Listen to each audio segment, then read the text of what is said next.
कासारवडोली police ठाण्याच्या हद्दीतून अपहरण झालेल्या गुन्ह्याचा तपास कासारवडोली पोलीस आणि गुन्हे शाखा युनिट 5 पथक करत असताना पोलिसांनी केलेल्या तांत्रिक सीसीटीव्हीच्या आधारावर आरोपीचा मागावा काढत पोलीस पथकानं रिक्षाचालक आरोपी समाधान अर्जुन सूर्यवंशी याला अटक केली।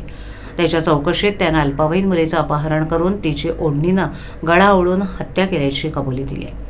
कासारवडोली पोलीस ठाणे हद्दीमध्ये 5 जुलै रोजी दुपारी 2 वाजण्याच्या सुमारास कासारवडोली सिंडोबा मंदिर रोडकडे जाणाऱ्या रस्त्यालगत एका मोकळ्या जागेमध्ये एका अल्पवयीन मुलीचा मृतदेह स्थानिक नागरिकांना आढळून आला होता।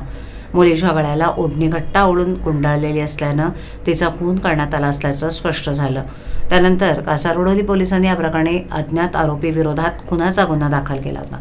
दरम्यान या गुन्ह्याचा समांतर तपास कासारवडोली पोलीस आणि गुन्हे शाखेचं पथक करत होतं।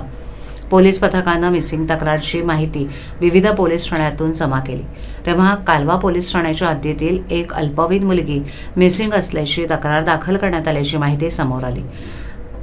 गुन्हे शाखा युनिट 5च्या पथकाची तपास चक्र फिरू लागली।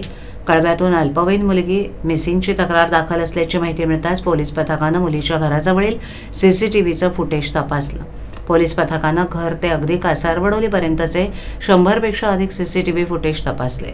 दरम्यान अल्पवयीन मुलगी ही ठाणे स्थानकाच्या रिक्षा स्टँडवरून रिक्षात बसून गेल्याचं सीसीटीव्ही फुटेज सापडलं। आज धागादोरा घेऊन पोलिसांनी रिक्षाच्या मागोवा काढत तपास केल्यानंतर यात रिक्षा चालक समाधान सूर्यवंशी, व्यवसाय ऑटो रिक्षा चालक, लोकमान्य नगर पाडा ठाणे पश्चिम याचा शोध घेऊन त्याच्याकडे चौकशी केल्यानंतर रिक्षाचालक समाधान सूर्यवंशी याला ताब्यात घेऊन चौकशी केल्यानंतर अल्पवयीन मुलीला रिक्षाचालकानं रेल्वे स्टेशन परिसरातून घटनेच्या दिवशी दुपारी 1:30 वाजण्याच्या सुमारास घेऊन गेला।